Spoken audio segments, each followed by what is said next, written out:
Je sais pas si vous le savez, mais durant une bonne partie de mon enfance, j'ai été bercé par les 10 saisons de Smallville qui sont d'ailleurs dispo sur Prime Video si jamais ça vous intéresse. Et c'est vrai que depuis qu'il est là dans l'Arrowverse, c'est pas vraiment la version que je préfère le plus. Du coup, c'est vrai, j'étais pas vraiment le plus chaud quand ils nous ont annoncé qu'une série Superman and Lois allait voir le jour. Mais d'après les informations que j'ai pu récupérer, la série se vante d'être une adaptation de Superman encore inédite à l'écran. Et c'est vrai que même si je suis pas forcément hypé, je suis assez curieux de voir ça et vous aussi. Du coup, je me suis dit pourquoi pas en faire une petite vidéo et vous partager tout ce que l'on sait sur la fameuse saison 1 de Superman and Lois, donc la petite nouvelle de l'Arrowverse, ou anciennement Arrowverse parce que maintenant ça s'appelle CWverse pour info. Et qui sait, si vous êtes comme moi, vous risquez peut-être d'être surpris, c'est parti.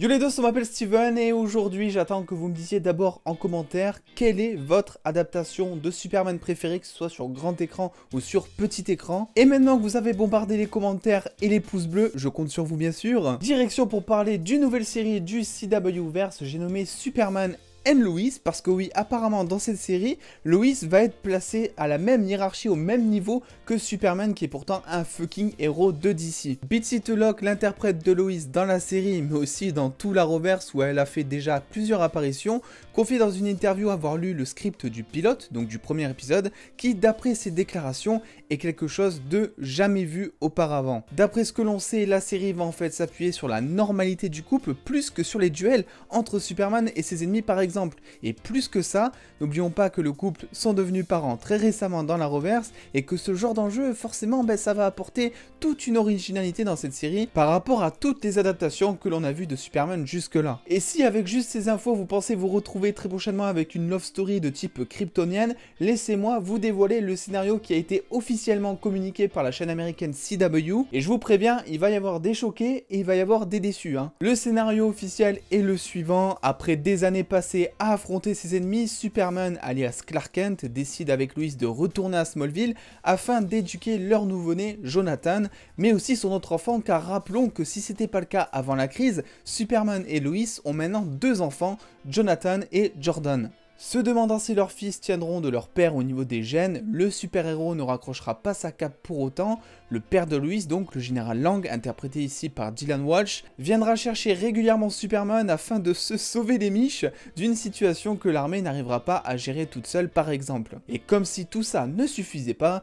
Clark tombera sur Lana Lang, qui est, je vous le rappelle, son premier amour, et qui sera en fait un agent de crédit local interprété par Emmanuel Criqui. Alors pour l'instant, vu moi comment je vois les choses, on a l'air de se situer un petit peu sur le même schéma de construction scénaristique que Supergirl, c'est-à-dire qu'au début de la saison, au début de la série, on va beaucoup jouer sur la double identité de Clark Kent, de Superman, gérer son stress de père de famille, de super-héros, et ensuite il est probable que si les saisons continuent après ça, qu'on se concentre un peu plus sur son aspect héros, sur son aspect cap, sur son aspect Superman kryptonien quoi. Dans tous les cas, il va falloir qu'il attende pour accrocher sa cape, parce que d'après encore une fois le scénario officiel, un personnage mystérieux joué par Wally Parks viendra faire son apparition dans la série et viendra foutre un petit peu le bordel dans le couple Superman et Lois. Et oui, on a des infos sur ce personnage qui est nommé donc The Stranger, donc l'inconnu, et qui potentiellement jouera le rôle de grand méchant dans cette saison 1. Un personnage que les lecteurs de comics connaissent mieux sous le nom d'ailleurs de Phantom Stranger, toujours vêtu d'un chapeau qui dissimule son visage,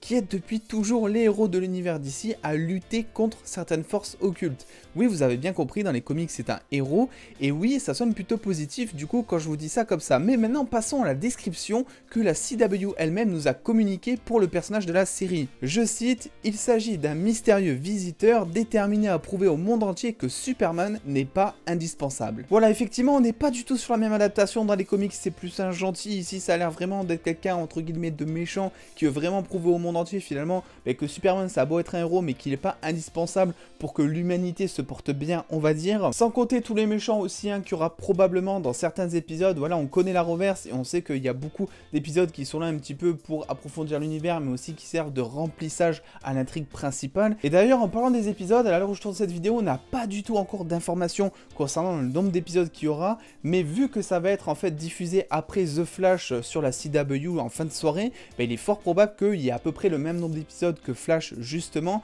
pour que ça installe vraiment un rendez-vous sur toute la soirée, sur le long terme, aux spectateurs qui regardent Flash et qui ensuite se laissent un petit peu emporter par le reste de la soirée en regardant Superman and Lois. Derrière la caméra, on retrouvera le producteur Greg Berlanti, également créateur de Supergirl et en charge de quasi tout l'Arrowverse. Et contrairement à l'ensemble des séries, d'habitude on commande un épisode pilote, puis ensuite on voit si ça marche, si ça plaît ou pas, pour ensuite commander d'autres épisodes. Ici, la CW a commandé toute une saison entière. Mine de rien, elle a l'air d'avoir confiance en ce programme qui, susceptiblement, d'après elle, pourrait directement plaire aux fans de l'Arrowverse. Petite info d'ailleurs des plus sympathiques, si vous aimez Flash, sachez que c'est l'ancien showrunner des saisons 4 et 5 de Flash, donc Todd Helbing, qui se chargera de réaliser le premier épisode de Superman and Lois pour nous mettre un petit peu l'eau à la bouche et nous faire continuer pendant toute une saison, on va dire. Côté casting maintenant, on retrouvera bien évidemment Tyler Hoechlin dans le rôle de Clark Kent et Superman, qui aura la vie dure, on l'imagine, entre son rôle de père et sa cape. Lois Lane sera toujours jouée par Betsy Tulloch, on se demande encore si elle sera toujours journaliste ou pas,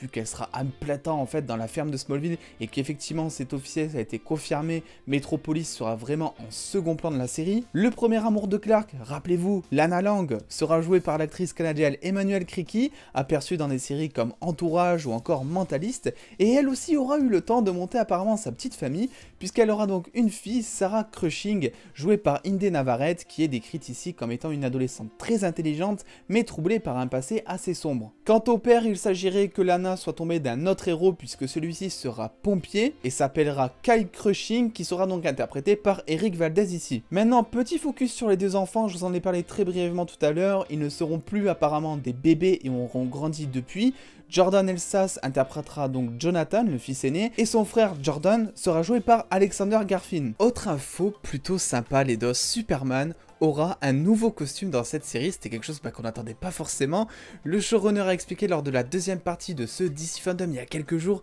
que le costume de Superman de base avait été juste créé pour être présent dans Supergirl et aussi dans quelques crossovers de l'Arrowverse, mais qu'ils ont donc profité de ce départ à zéro de la série, de cette nouvelle série, afin de concevoir un tout nouveau costume qui est, je cite le showrunner, vraiment badass, et évidemment je vous le partagerai au moment où il sera dévoilé sur les réseaux sociaux, donc pensez bien à me suivre là-bas. Concernant l'intrigue, c'est vrai que mis à part le synopsis officiel que je vous ai partagé tout à l'heure, on n'a pas vraiment plus d'infos que ça, on va dire, mais par contre on peut très vite se dire que en intrigue secondaire on risque d'avoir voilà des enjeux un petit peu amoureux, parce que bon, Lana Lang, qui est quand même un petit peu le premier amour de Clark Kent Superman, ça peut créer des étincelles dans le couple de Superman and Lois, et ça peut aussi créer des étincelles dans le couple du pompier et de Lana, donc j'ai vraiment hâte de voir ça. Et je pense pas dans tous les cas que Clark ou Superman va tromper Lois avec Lana, je pense juste qu'il aura peut-être certaines envies par moment, et pour le coup je demande qu'à être surpris justement, est-ce que ça serait pas le moment de nous montrer un Superman qui n'a pas vraiment cette image parfaite? On pourrait mettre un petit épisode, je sais pas, sous le coup de la kryptonite rouge, hein, vous le savez, qui vient altérer un petit peu la gentillesse de Superman et des kryptoniens en général, et donc ça serait à ce moment-là peut-être qu'il pourrait se lâcher et embrasser Lana, je ne sais pas. Bref, du coup pour cette série, je dirais pas que j'ai hâte, mais je dirais vraiment que je suis curieux de découvrir un petit peu ce qu'ils vont nous proposer, parce que mine de rien, si on se fie un petit peu à toutes ces informations que je viens vous donner, c'est vrai qu'on peut leur accorder le mérite que c'est une adaptation qui est assez originale par rapport à d'habitude. Sur le papier en tout cas c'est ce que c'est, après reste à voir évidemment à l'écran comment ça va être montré. Dans tous les cas, je vous invite à vous abonner et à aller checker le commentaire épinglé de la vidéo, parce que si les news d'ici et si le futur de DC, que ce soit sur grand écran ou à la télé, vous intéresse, bah dans ce lien j'ai regroupé toutes mes vidéos qui parlent du futur de DC, que ce soit en série ou que ce soit en film. Il me reste plus qu'à vous dire du coup pour l'instant des bisous les dos, prenez soin de vous, on se retrouve très vite, des bisous les dos.